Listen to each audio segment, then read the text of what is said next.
Have you told your friends that you see ghosts? Oh, absolutely not. Gina Rodriguez returns in Not Dead Yet. I'm back, baby. Who is that? Oh, she's the obituary writer. And Brad Garrett joins the brilliant ensemble cast. Titan, Maverick, Titan of all Mavericks. These are all words used to describe me. Not Dead Yet. Season premiere. Tonight, 8:30, 7:30 Central on ABC. And stream on Hulu.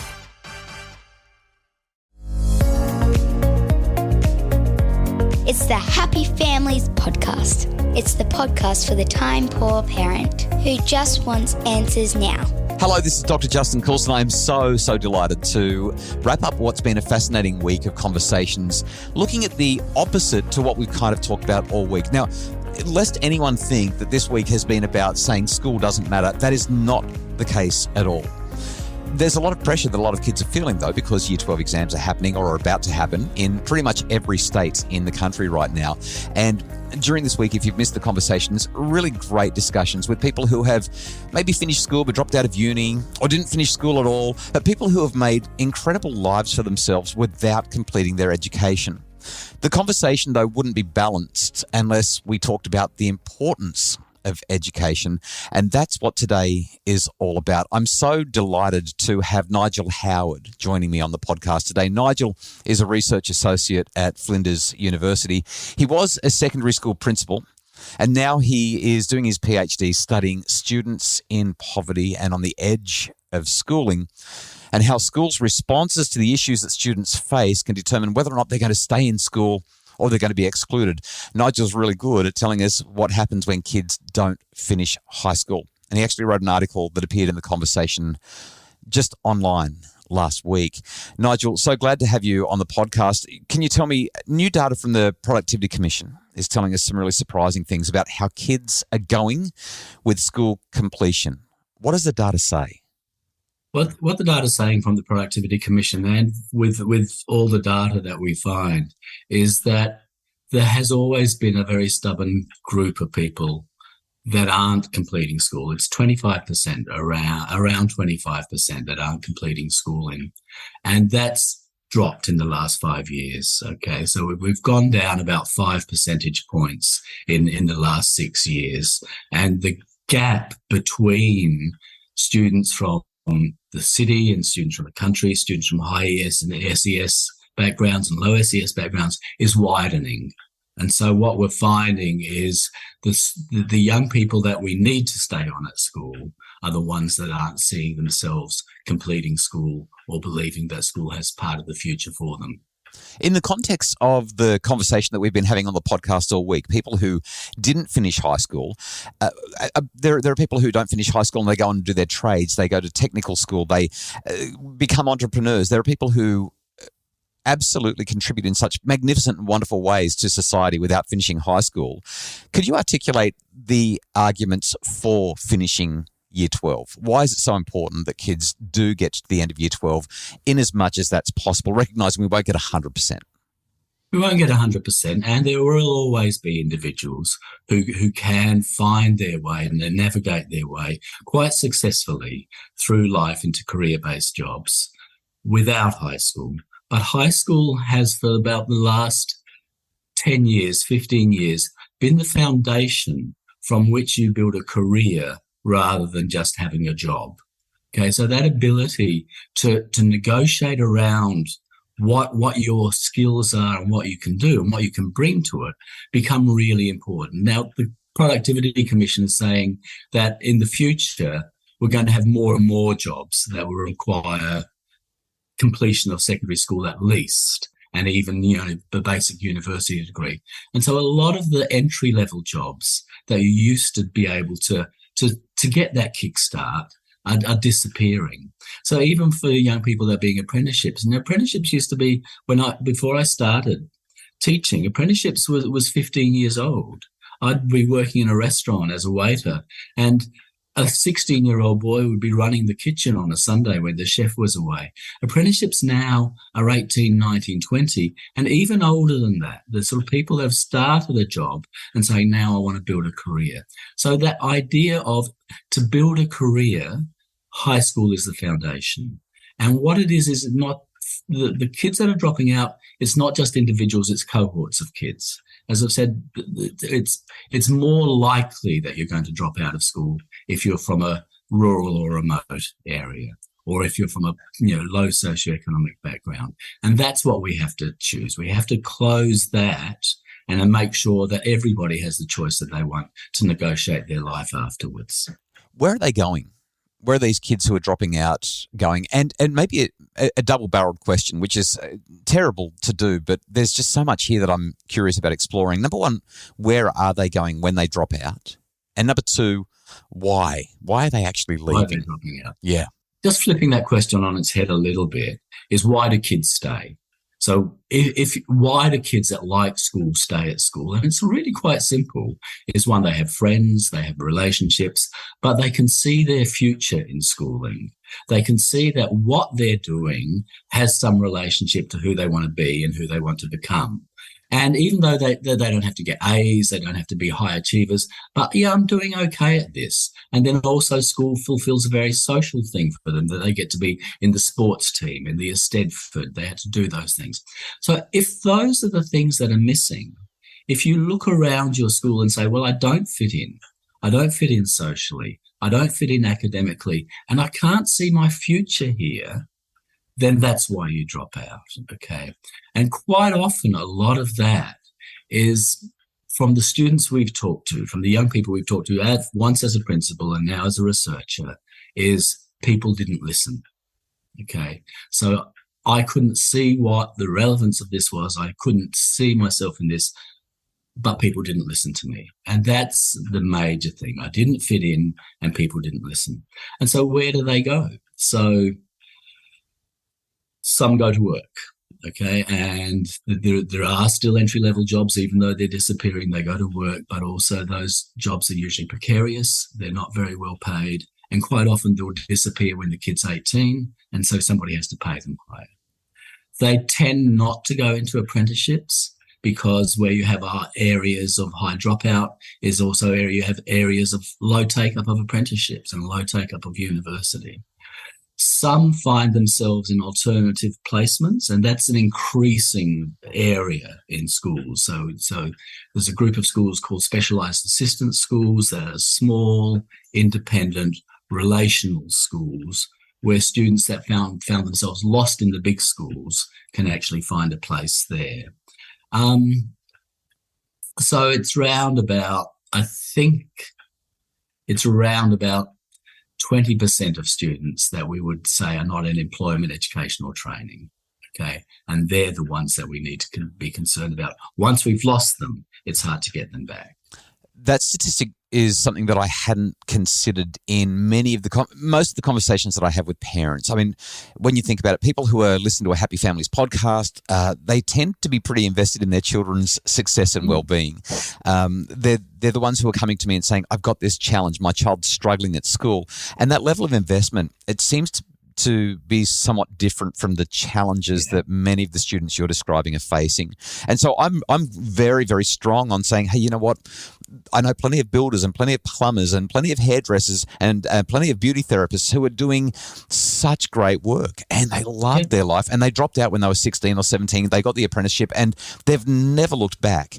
And I think that I'm struggling a little bit as I'm listening to your conversation with the tension that exists between the reality that there is a big number of kids who are dropping out and they're not feeling satisfied, they're not feeling purpose, they're not feeling meaning. And my sense also is these may be the kids who are at risk of not only dropping out of school, but also starting an apprenticeship and dropping out of that as well, right? Yeah. Completion rates for apprenticeships are pretty low, somewhere around 50%. Yeah. So maybe there's a broader issue of discipline and having those character qualities that enable you to A, finish school, and B, get through the apprenticeship or work through the university degree or just hang on to a job for long enough to develop the competence and the sense of belonging and mattering there. Yeah, but that's part of it. The other part of it is actually having the resources and the society and family resources that you can draw on to help you do that kind of navigation. And so what happens is, for students that are losing connectedness to school, that don't have a lot of those resources to draw on, then they drift and they fall out. So the school must find a way for those students of creating those networks, creating those links, and doing things like that. So where I know young people that have dropped out and therefore gone on to be successful, they've had society resources and family resources that they could draw on, that there was somebody there who could pick them up and go, and take them on. Secondly, there are a lot of people for whom it's just a matter of time. They just need some time to become themselves in a different way, and then they will find that passion or that re-entry to university. A number of the young women that I work with dropped out of school and then later in life decided, look, I have to do something about this, and have gone back to school and to university and followed those kind of things on. So it is a matter of, the personal psychology that you have and the resources that you have to draw on there, but it's also what we surround them with society and how we can support them in that way. Nigel, the conversation around anxiety is becoming increasingly important. The latest national study of mental health and wellbeing that was just published in the last 6 to 12 months and looks at our 2020 through to 2022 data indicates that kids aged, well, I'm saying kids, but I'm really talking about young people aged 16 to 24, where prior to the pandemic, we saw anxiety levels probably around about 15%, with girls outnumbering boys 3-1. Yeah. Now we've got anxiety for boys, for males, 16 to 24, hitting 21%, and for girls, it's 41%. So the ratio has shifted to 2-1, but 41%. I mean, this anxiety change, it's almost now when we look at anxiety, ADHD, autism, and the various other diagnoses that are becoming increasingly prevalent, it's almost becoming abnormal to be normal from a psychological standpoint, right? How much do you think this is playing into the challenge of getting kids to finish year 12? I think it's a part of it. I think it's a large part of it, and where a large part of my study is how do schools respond to the changes that young people are feeling. And so one of the schools that we're working closely with is a new school that talks about being holistic teaching and holistic learning. And over the last 3 weeks, we've just been interviewing those parents of students with high anxiety levels, and neurodiverse students. And what they've been saying to us is the responsiveness that they get from the school, the ability of the school to work with their students within their stride, just to take it as part of what was going on and part of the normal way of doing things, actually releases pressure on the child, releases pressure on the family. And it seems to be working. Now, this is kind of new, but it's one of the things that we noticed at this school and other schools that we've worked at that are responding to this is every child is the responsibility of every adult. And so if a child leaves a classroom because they're anxious, they will be picked up by another adult and then taken back into another learning experience. And so there's no kids that are left to wonder, no kids that are left to not be there. And I think that's really important. I think, to me, the key word is responsiveness. Is we can't pretend these things aren't happening. We can't say, they're nothing to do with the school. Some of these issues aren't to do with school, but how we respond to them becomes really important. And if we respond with honesty and compassion, then still ensuring that we're a learning organisation, then I think we can keep more students at school and engaged. I love the thoughtfulness of this conversation. I love the idea of responsiveness, the possibility of connection, the relational aspect, the building of trust, and the involvement, the supportive involvement of adults. Let's steer the conversation back to what's happening right now around the nation for our senior students. I want to ask you a really provocative question, Nigel. How important is the ATAR system? The ATAR system is important for schools and for universities. It's not very important for students. Okay. It distorts learning. So if my daughter is now a big grown up, had got a very, very high ATAR And she said it lasted 2 days. It didn't mean anything after that first, I got a high ATAR. It distorted what she was doing and going from there. What it means for a lot of schools is if the school itself is chasing high ATARs, they are going to ask those students who aren't going to contribute to that to find another place, to move on. It also means that what you're doing is you're concentrating on a very narrow set of skills rather than the kind of that broad sense of how do you apply what you're learning into unfamiliar situations. You know, the best way to get a high ATAR is to teach the students how to pass exams. Yeah. So how to use their knowledge in a familiar situation. And that's not what life is about. Yep. What we do with life is I have a great deal of knowledge, but how do I apply it when something new comes along, when something different comes along, and how do I work on that? And so that the problem with it is it does predict at the moment success at university, and it is going to be very hard to move along. And what is it that we would replace it? But also at the moment, around about 60%, the other way around, around about 40% of students accessing university do not go through an ATAR.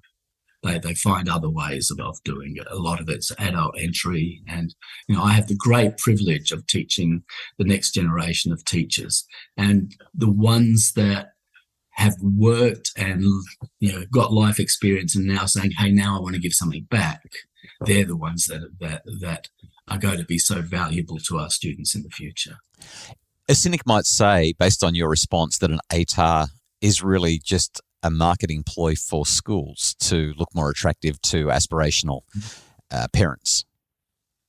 And the cynic in me would say that as well a little bit. And what that mainly does then in that case is it means that the school is always looking to the next group of students rather than responding to the group of students in front of it.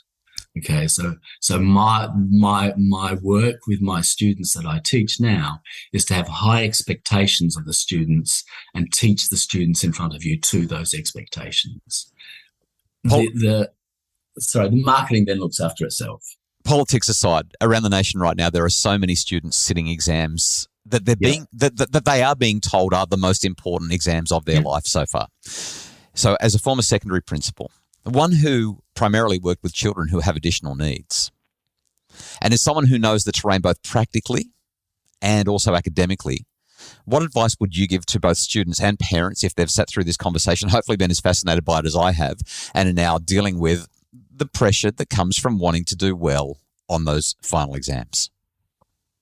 If you regard the examination not as the be-all and end-all, but as the performance of your knowledge, then what you're doing is you're moving into a different state. So it's like being match ready. It's like performing on stage, that you've done your rehearsals, you've done your training, and now what you have to do is you have to switch your phase into a different phase. So you're no longer acquiring knowledge or anything like that. It's a performance. And what we know about athletes is when they perform is the more relaxed, the more focused you are, the better you're going to perform. So if you go into the exam thinking, well, I'm going to do well at this, and this is the culmination, not of my life, but my demonstration that I can perform in this way, in exactly the same way that you want people doing the grand final to be match ready and to work on that. But to concentrate on that moment and what they're doing,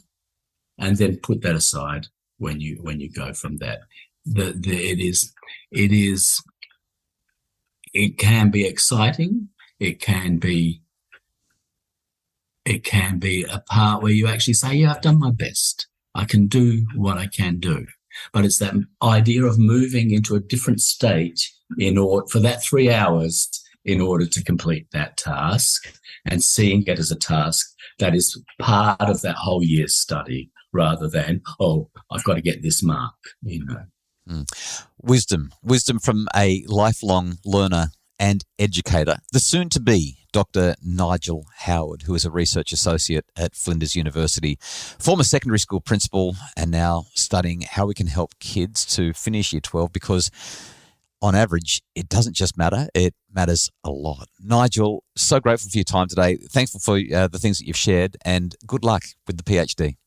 Okay, thank you very much. The thing that I really take from this conversation is that relationships matter. The kids that are going to be most resilient, whether it's at school or if they're stepping out of school and into the workplace, the ones who are going to complete the apprenticeships, they're going to complete the traineeships, the ones who are going to go on and, build the businesses or become the successful tradespeople or whatever it ends up being, they tend to be the ones with really great social support. And maybe that's really at the core of what's happening here.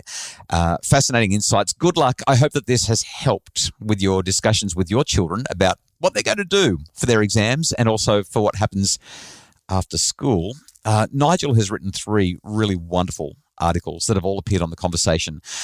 We will link to all of those in the show notes, the ones about what happens with finishing high school, why it's so important, and even how to get kids involved in schools that are more relational. All that information and more in the Happy Families podcast show notes. The Happy Families podcast is produced by Justin Rulon from Bridge Media. Craig Bruce is our executive producer. And if you would like more information about how you can make your family happier, please visit us at happyfamilies.com.au and have a great weekend.